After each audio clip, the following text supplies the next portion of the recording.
મારું નામ મયુરી છે. મારી ઉંમર 20 વર્ષની છે. હું મારા માતા પિતાની એકમાત્ર દીકરી છું. મારી માતા છેલ્લા 1 વર્ષથી ખૂબ જ બીમાર હતા. મારા પિતા મારી માતાની યોગ્ય સારવાર કરાવતા નહોતા. કદાચ પિતા પાસે સારવાર માટે પૈસા નહોતા, કારણ કે તેઓ નાની નોકરી કરતા હતા અને મારી માતાની સારવારમાં ઘણા પૈસા ખર્ચાતા હતા. પછી એક દિવસ મારી વહાલીમાં આ દુનિયા છોડી ગઈ. તે દિવસે હું ખૂબ રડી હતી. હું મારી માતાને ખૂબ પ્રેમ કરતી હતી. હું મારી માતા માટે કંઈ કરી શકી નહીં. મારી માતાના અવસાનને 20 દિવસ પણ થયા નહોતા કે એક સાંજે પિતા ઘરે આવ્યા. ત્યારે તેઓ મને કહ્યું, દીકરી મયુરી, મેં તમારા લગ્ન નક્કી કર્યા છે. તમારા લગ્ન 3 દિવસ પછી છે. છોકરાઓ સાદા લગ્ન ઈચ્છે છે. તેમને દહેજનો કોઈ લોભ નથી. બસ તમે તૈયાર રહો. તમારા લગ્ન 3 દિવસ પછી છે. મારા પિતાની વાત સાંભળીને હું ચોંકી ગઈ. મારી માતાની ચિતા હજુ ઠંડી પણ ન થઈ કે મારા પિતાએ મારા લગ્ન નક્કી કરી દીધા. જ્યારે મેં લગ્ન કરવા ના પાડી તો પિતા મારા પર ગુસ્સા થવા લાગ્યા અને કહ્યું કે આ મારો અંતિમ નિર્ણય છે. પપ્પાની વાત સાંભળીને હું મૌન થઈ ગઈ. આખી રાત હું મારી માતાને યાદ કરીને ખૂબ રડતી હતી. માતાના મૃત્યુ પછી પિતા સંપૂર્ણપણે બદલાઈ ગયા હતા. પછી 3 દિવસ પછી સાંજે હું તૈયાર થઈને મારા રૂમમાં બેઠી હતી. રૂમમાં બેઠાને થોડા જ વાર થયા હતા કે એક સુંદર અને યુવાન યુવતી મારા રૂમમાં આવ્યા અને મારી બાજુમાં બેસી ગયા. હું તેમને ઓળખતી નહોતી, પણ તેઓ મારી સાથે ખૂબ જ પ્રેમથી વાત કરતા હતા. થોડી જ વારમાં 2-4 લોકો અને પંડિતજી મારા રૂમમાં આવ્યા અને મને લગ્નના કાગળ પર સહી કરાવીને ચાલ્યા ગયા. આ લગ્ન મને વિચિત્ર લાગ્યું. હું સહી નથી કરતી હતી, પણ પપ્પા આવ્યા અને મને સહી કરવાનું કહ્યું, એટલે મેં સહી કરી. કોઈ પણ લાગણી વિના મેં મારા જીવનમાં એક એવા વ્યક્તિને સામેલ કર્યો જેના વિશે હું કંઈક જાણતી નહોતી. મારું અત્યાર સુધીનું જીવન પણ ઘણા ઉતાર ચઢાવનો શિકાર રહ્યું હતું. તેથી જ મને મારા ભાવિ જીવનથી બહુ આશા નહોતી. હા, જીવનસાથી મળ્યા પછી મારી એકલતાનો અંત આવવાનો હતો એ ચોક્કસ હતું. લગ્ન પછી પિતાજી મારા રૂમમાં આવ્યા અને મારા માથા પર હાથ રાખીને આશીર્વાદ આપવા લાગ્યા. પિતાનું આ રૂપ જોઈને મને કંઈક આશ્ચર્ય થયું. મારા માટે પપ્પાના સ્વરમાં નરમાઈ હતી. એવું પહેલી વાર બની રહ્યું હતું. મારી આંખોમાં આંસુ આવી ગયા હતા. આજે હું મારી માતાને ખૂબ જ મિસ કરી રહી હતી. હું મારા માતા પિતાની એકમાત્ર દીકરી હતી. મારી માતાએ આખી જિંદગી ઘણી ધીરજ રાખી હતી. મારા પિતા ખૂબ જ ગુસ્સા કરતા હતા. નાની નાની બાબતોમાં પણ તેઓ માતા પર હાથ ઉપાડતા હતા. માતા માટે આ રીતે જીવવું ખૂબ જ મુશ્કેલ હતું, પરંતુ તેઓ મારા માટે બધું જ સહન કરી રહ્યા હતા. અને આજે મારા પ્રત્યે મારા પિતાનું વલણ મને આશ્ચર્યચકિત કરી રહ્યું હતું. અને મને આ વલણ પાછળ છુપાયેલ કારણ પછીથી ખબર પડી ત્યારે મારા પગે નીચેથી જમીન નીકળી ગઈ હતી. હું મારા પિતાને જોઈ રહી હતી જ્યારે એક બાળક મારા પિતાની પાછળ રૂમમાં પ્રવેશ્યું. મારા પિતાએ તેમને મારી બાજુમાં બેસાડ્યો અને મારી બાજુમાં બેઠેલી સ્ત્રી મને અને તે છોકરાને આશીર્વાદ આપવાના શરૂ કર્યો. ક્યારેક હું એ બાળકને જોતી અને ક્યારેક એ સ્ત્રીને. તે બાળક લગભગ 12 વર્ષનો હતો અને ખૂબ જ માસૂમ અને સુંદર હતો. પિતાજીએ મારા ચહેરા પર આશ્ચર્યની લાગણી અનુભવી હતી અને તે પછી તેમણે મને એવી વાત કરી કે મારા હોશ ઉડી ગયા. પિતાએ કહ્યું કે આ મહિલા તમારી સાસુ છે. એ સ્ત્રીને જોઈને મને આશ્ચર્ય થયું, કારણ કે હું ખૂબ જ સુંદર અને યુવાન હતી, પણ એ સ્ત્રી મારા કરતાં ઘણી સુંદર અને યુવાન દેખાતા હતા. પછી પિતાએ મારી પાસે બેઠેલા બાળકને મારો પરિચય કરાવ્યો કે તેઓ મારા પતિ કબીર છે. હું પતિના નામથી સંપૂર્ણપણે ધ્રુજતી ગઈ હતી. આ 12 વર્ષનો બાળક મારો પતિ કેવી રીતે બની શકે? મારી આંખો આશ્ચર્યથી પહોળી થઈ ગઈ હતી. હું આઘાતમાં મારા પપ્પા સામે જોવા લાગી અને મારા પપ્પા જાણે કંઈક થયું જ ન હોય તેમ ઊભા હતા. તેમણે કહ્યું કે આજથી મારા જમાઈ અને તેમની માતા પણ અમારી સાથે અમારા ઘરે રહેશે અને તમે કબીરની પત્ની છો, તેથી તેમની સંભાળ રાખવાની જવાબદારી તમારી છે. તેઓ તેમની વાત કહીને રૂમમાંથી બહાર નીકળી ગયા અને કબીરની માતા પણ અમને બંનેને છોડીને રૂમની બહાર નીકળી ગયા હતા. અત્યાર સુધી હું આઘાતમાં હતી અને મારી બાજુમાં બેઠેલા બાળક તરફ આશ્ચર્યથી જોઈ રહી હતી, જે મારાથી 9 વર્ષ નાનો હતો. કબીર પોતે પણ ખૂબ જ અસ્વસ્થ દેખાતા હતા. કદાચ તેમની હાલત પણ મારી જેવી જ હતી. એ નાનકડા બાળકને શું કહેવું એ મને સમજાતું નહોતું. કબીર સાથે શું વાત કરવી, ખબર નથી કે તેમને કંઈ ખબર છે કે નહીં. ઘણી હિંમત ભેગી કરીને મેં કબીરને પૂછ્યું કે તમે કોણ છો અને મારા પિતા તમને ક્યાંથી લાવ્યા છે. પરંતુ તે બેચારો પોતે જ એટલો ડરી ગયો હતો કે તેણે મારા કંઈ પણનો જવાબ ન આપ્યો. તેના બદલે તે રડવા લાગ્યો.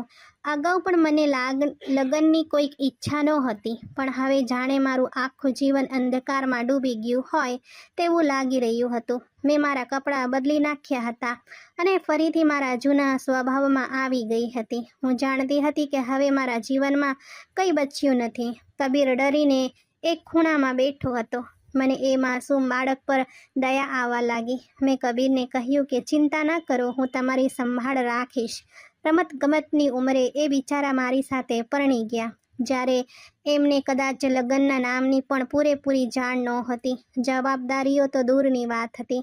મને સમજાતું નહોતું કે પપ્પાએ આ લોકોને શા માટે ઘરમાં રાખ્યા છે અને પિતા આટલા દયાળુ કેવી રીતે બન્યા કે તેઓ અજાણ્યોને અમારા ઘરમાં રાખવા સંમત થયા. પિતાનો કડક સ્વભાવ અને ખરાબ રીતભાત આખા વિસ્તારમાં પ્રખ્યાત હતી. વિસ્તારમાં કોઈ પણ વ્યક્તિ પિતા સાથે વાત ન કરતા હતા. મારી સાસુ બહુ જ સરસ સ્ત્રી હતા. તેઓ મારી સાથે ખૂબ જ પ્રેમથી વર્તતા હતા. આજે પણ હું પહેલાંની જેમ ઘરના બધા કામો કરતી હતી. ખરેખર તો હવે મારી જવાબદારીઓ વધી ગઈ હતી. મારી સાસુની રોજ નવી નવી વિનંતીઓને કારણે મારો બધો સમય રસોડામાં જ પસાર થતો હતો. કબીર પણ શાળાએ જવા લાગ્યા હતા. મેં તેમને તૈયાર કરીને શાળાએ મોકલવાનું શરૂ કર્યું. તેઓ સાવ મૌન રહેતા હતા. હું કબીરને ખૂબ પ્યાર કરવા લાગી હતી, કારણ કે જે કંઈક થયું તેમાં કબીરનો વાંક નહોતો. કેટલી વાર હું મારા પિતાને પૂછવા માંગતી કે તેણે મને આ રીતે કેમ ત્રાસ આપ્યા, પરંતુ હંમેશાની જેમ હું ડરી જતી અને ચૂપ રહેતી. એક બે વાર મેં મારી સાસુને પૂછ્યું પણ હતું કે તાણીએ આટલી નાની ઉંમરે તમારા દીકરાને મારી સાથે શા માટે પરણાવી દીધા, પરંતુ તેઓ હંમેશા હસતા અને પ્રશ્ન ટાળતા અને કહેતા કે કબીરને સહારાની જરૂર હતી, તેથી જ તેણે તેમના લગ્ન કરાવ્યા. મારી સાસુએ મને કહ્યું કે કબીરના પિતાનું થોડા વર્ષો પહેલાં અવસાન થયું હતું અને તે પછી તે અને કબીર બંને નિરાધાર થઈ ગયા હતા. તેથી જ તેણે કબીરને મારી સાથે લગ્ન કરાવ્યા, જેથી તેમને સમર્થન મળી શકે અને કબીરને પણ મારા પિતાનો પડછાયો મળે છે. તેમની હજારો દલીલો છતાં મને વિશ્વાસ નહીં થઈ શક્યો કે શું મારા અને કબીરના લગ્ન જરૂરી હતા. દિવસો ખૂબ જ ધીરે ધીરે પસાર થઈ રહ્યા હતા અને મારું હૃદય ખૂબ જ અસ્વસ્થ હતું. મશીનની જેમ હું આખો દિવસ ઘરના કામો કરતી અને કબીરના અભ્યાસનું પણ ધ્યાન રાખતી. ધીરે ધીરે કબીર પણ મારા પર સંપૂર્ણપણે નિર્ભર થઈ ગયા હતા. મારા અને કબીર વચ્ચે પત્ની જેવો કોઈક સંબંધ ન હતો. તેઓ મારા માટે નાના બાળક હતા અને મેં તેમને મારી સાથે રાખ્યો. હું તેમને સારી રીતે ઉછેરવા માંગતી હતી અને પછી તેણે પોતે જ આપણા સંબંધો વિશે નિર્ણય લેવો જોઈએ. મારા જીવનમાં પહેલી વાર કોઈ એવા વ્યક્તિ સામેલ થયો હતો જેની સાથે હું બધું કહી શકું. હવે મારી અને કબીર વચ્ચે કોઈ સંકોચ ન હતો. કબીર પણ મને બધું કહેવા લાગ્યા હતા. તેઓ શાળાએથી આવ્યા પછી આખો દિવસ મારી સાથે સમય વિતાવતા હતા અને તેમનું વલણ મારી સાથે ખૂબ જ સારું હતું. જ્યારે મારા સાસુ મોટા ભાગે મારા પિતા સાથે વાત કરતા હતા અથવા તેમના રૂમમાં જ રહેતા હતા, જાણે તેમને કબીર સાથે કોઈ લેવા દેવા જ નહોતો. કબીરની માતા ખૂબ જ યુવાન સ્ત્રી હતા અને તેમની શૈલી જોવા જેવી હતી. ક્યારેક મને લાગતું કે મારી સાસુના બીજા લગ્ન બહુ સરળતાથી થઈ શક્યા હોત, તો પછી પુત્રના લગ્ન કરાવીને તેઓ કેમ સ્થાયી થઈ ગયા. કબીરે મને ઘણો ભાવનાત્મક ટેકો આપ્યો હતો અને મારી એકલતા દૂર કરી હતી. પહેલાંની જેમ મારા અને પપ્પા વચ્ચે હજી પણ દિવાલ હતી અને અમે એકબીજા સાથે વધુ વાત કરતા નહોતા. મારા અને કબીરના લગ્ન પછી અમારા ઘરની પરિસ્થિતિ ઘણી બદલાઈ ગઈ હતી. કબીરની માતા અને મારા પિતા ઘણા પૈસા ખર્ચવા લાગ્યા હતા. ક્યારેક મને લાગતું કે કદાચ મારી સાસુ એક અમીર સ્ત્રી છે, એટલે જ મારા પિતાએ તેમના પૈસા માટે તેમના પુત્ર સાથે લગ્ન કરાવી દીધા. પરંતુ આ બધું ફક્ત મારું અનુમાન હતું. હું વાસ્તવિકતાથી સાવ અજાણ હતી. એક રાત્રે હું કબીરને ભણાવી રહી હતી ત્યારે અચાનક તેણે મને પહેલી વાર પોતાના વિશે કહેવાનું શરૂ કર્યું. કબીર બહુ ઓછી વાત કરતા હતા. અમે બંને મોટાભાગે સામાન્ય વાતો કરતા. તેઓ કહેતા હતા કે તેમના પિતાનું અકસ્માતમાં મૃત્યુ થયું હતું અને તે તેમના પિતાને ખૂબ પ્રેમ કરતો હતો, જેના કારણે તે માનસિક રીતે ખૂબ જ પરેશાન હતો અને મારી માતા પણ મારા પિતાના અવસાનનો આઘાત સહન ન કરી શકી અને થોડા જ વર્ષોમાં મારી માતા પણ આ દુનિયા છોડીને ચાલ્યા ગયા અને કબીરની માસીએ તેમની જવાબદારી ઉપાડી લીધી હતી. કબીરની આ વાત સાંભળીને તો હું ચોંકી ગઈ. મારી સાસુ કબીરની વાસ્તવિક માતા નહીં પણ તેમની માસી હતી, પરંતુ તેમ છતાં તેણે કબીરથી છુટકારો મેળવવાના ઉપાયો વિચારવા માંડ્યા, કારણ કે કબીરના કારણે તેઓ લગ્ન કરી શકતા નહોતા. કબીરને પોતાની સાથે રાખવા એ તેમની માટે મજબૂરી હતી, કારણ કે કબીર અડગ સંપત્તિના માલિક હતા. કબીરના પિતાની ઈચ્છા મુજબ કબીરને લગ્ન પછી જ બધી સંપત્તિ મળવાની હતી. કબીરની માસી ઈચ્છતા હતા કે કોઈક રીતે કબીરના લગ્ન થાય, જેથી બધી મિલકત કબીરના નામે થઈ જાય અને તેમની નાની ઉંમરનો ફાયદો ઉઠાવીને તેમની માસી બધી મિલકત છીનવી લે. માસીએ કબીરને સખત મનાઈ ફરમાવી હતી કે તે કોઈને કહે નહીં કે તે તેમની માતા નથી પણ તેમની માસી છે. કબીરની માસી મારા પિતાને ઘણા સમયથી ઓળખતા હતા અને તેણે મારા પિતાને કહ્યું કે જો તે મને કબીર સાથે પરણાવી દે તો તે બંને તેમની સંપત્તિ પર કબજો કરી લેશે. કબીર કહેતા હતા કે લગ્ન બાદ તેમની માસીએ તેને કેટલાક દસ્તાવેજો પર સહી કરાવ્યા હતા. ચોક્કસ કબીરની બધી સંપત્તિ માસીના નામે ટ્રાન્સફર થઈ ગઈ હતી. તેમની વાતો સાંભળીને મારા પગ નીચેથી જમીન ખસકી ગઈ હતી. મારા પિતા અને કબીરની માસી એક માસૂમ બાળકની મિલકત હડપવા કરવા માટે અમારા બંનેનો જીવ બળી નાખ્યા હતા. એક 12 વર્ષના છોકરાના લગ્ન 20 વર્ષની છોકરી સાથે કરાવ્યા. કબીરની વાત સાંભળીને મારું મગજ ફરી ગયું હતું અને તે જ ક્ષણે હું તેમની માસીના રૂમમાં ગઈ, જેથી હું તેમને પૂછી શકું કે તેઓ આવું કેમ કર્યું. જો તાણીએ કબીરને માતા તરીકે ઉછેર્યો હોત તો કબીરે તાણીની દરેક વાતનું પાલન કર્યું હોત, તેમના માટે બધું જ કર્યું હોત. મને કબીરની માસી પર બહુ ગુસ્સો આવ્યો. તેઓ ખૂબ જ સ્વાર્થી અને લોભી સ્ત્રી હતા. પરંતુ જ્યારે હું માસીના રૂમમાં પહોંચી ત્યારે મારો જીવ ગયો. હું કલ્પના પણ કરી શકતી નહોતી કે મને આ બધું જોવા મળશે. હું દરવાજો ખોલીને અંદર ગઈ તો આ જોઈને મને આશ્ચર્ય થયું. મધરાત્રે મારા પિતા કબીરની માસીના રૂમમાં શું કરી રહ્યા હતા? મને જોઈને મારા પપ્પાએ ગુસ્સામાં કહ્યું કે તમે આ રીતે મધ્યરાત્રિએ અમારા રૂમમાં કેવી રીતે પ્રવેશ્યા? આજે મને મારા પિતાના આ કૃત્ય પર ખૂબ જ ગુસ્સો આવી રહ્યો હતો. આજે મને તેમનો ડર પણ નહોતો લાગતો. મેં મારા પિતાને કહ્યું કે હું તમારા રૂમમાં નહીં પરંતુ કબીરની માસીના રૂમમાં આવી છું. હું તેમને કબીર વિશે પ્રશ્ન પૂછવા આવી હતી, પણ અહીં આવ્યા પછી મને લાગે છે કે અત્યાર સુધી હું સાવ અંધારામાં હતી. તમે આવી સ્ત્રી સાથે રાત કેવી રીતે વિતાવી શકો જે તમારા માટે અજાણી સ્ત્રી છે? મારા પિતાએ તેમના ગુસ્સાથી મને ડરાવવાનો પ્રયત્ન કર્યો, પણ આજે મને કોઈ ડર નહોતો. મારી માતાની જગ્યાએ કબીરની માસીને જોઈને મારી અંદર આગ લાગી ગઈ હતી. કબીરની માસી કહેવા લાગ્યા કે તમને કોઈ ગેરસમજ છે, તમે આરામથી બેસો ને, હું તમને બધું સમજાવું છું. મેં માસીને કહ્યું કે મને કોઈ ગેરસમજ નથી માસી, મને કબીરે બધું જ કહ્યું છે અને બાકીનું સત્ય મેં મારી આંખે જોયું છે. મેં મારા પિતા સાથે અગાઉ ક્યારેક આવી રીતે વાત કરી નહોતી.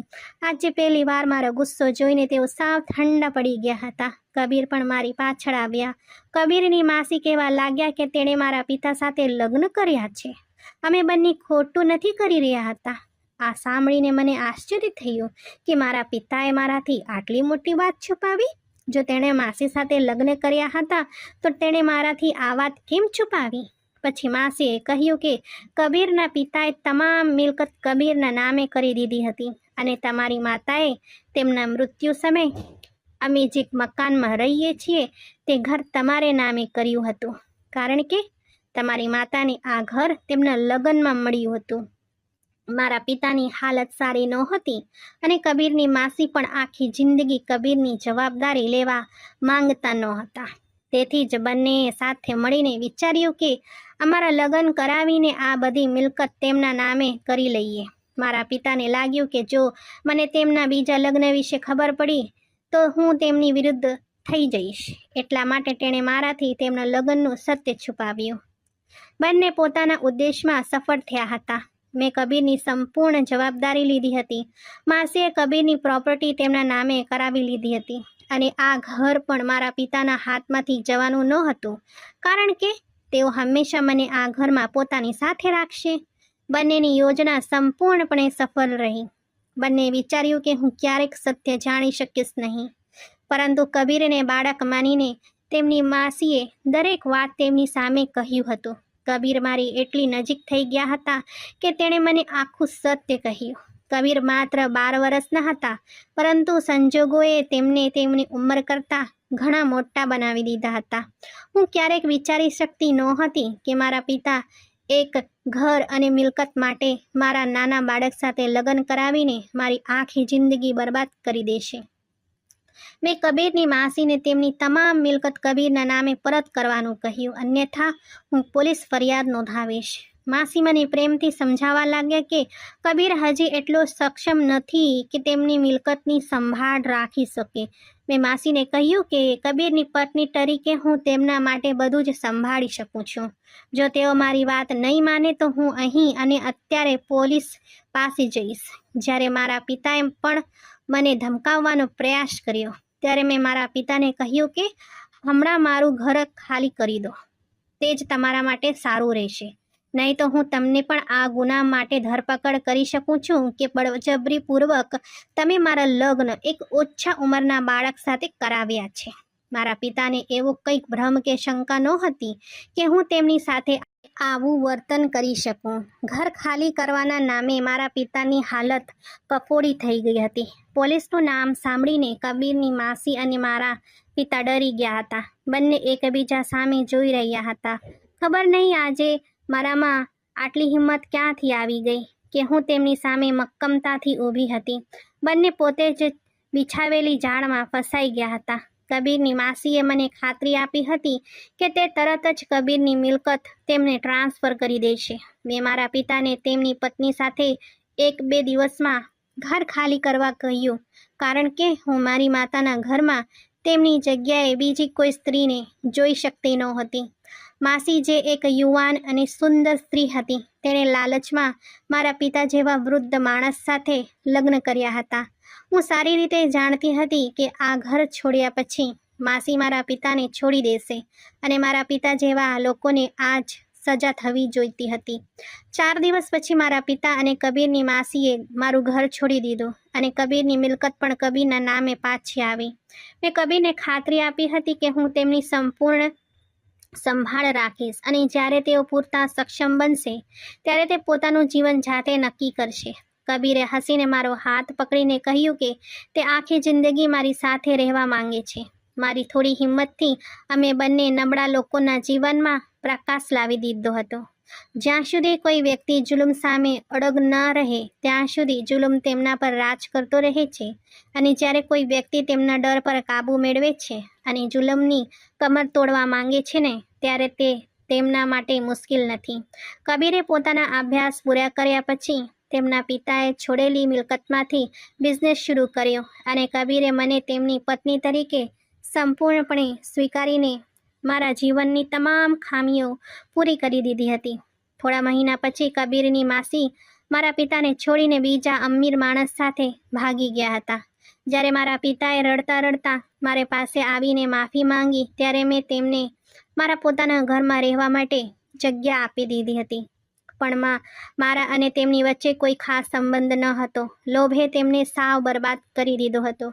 કબીરની માસી જેવી સ્ત્રીઓનું પણ કોઈ નસીબ હોતું નથી. તેઓએ પણ જીવનમાં શરમ અને વિનાશ સિવાય કશું જ મળતું નથી. મિત્રો, શું તમને લાગે છે કે મેં મારા પિતાને માફ કરીને અને તેમને મારા ઘરમાં રહેવાની મંજૂરી આપીને યોગ કર્યું, કે મારે મારા પિતાને માફ ન કરવું જોઈએ? કમેન્ટ બોક્સમાં જવાબ ચોક્કસ આપજો. દોસ્તો, આશા રાખીએ છીએ અમારી આજની વાર્તા પણ તમને પસંદ આવી હશે. વિડીયોને લાઈક કરો અને આવી જ વાર્તાઓ સતત જોવા માટે ચેનલને સબસ્ક્રાઈબ કરીને બેલ દબાવીને ઓલ પર સેટ કરો, જેથી આવનારા વિડીયોની નોટિફિકેશન તમારી પાસે તરત પહોંચે. આપણે મળીએ નેક્સ્ટ વાર્તામાં. ત્યાં સુધી ધન્યવાદ.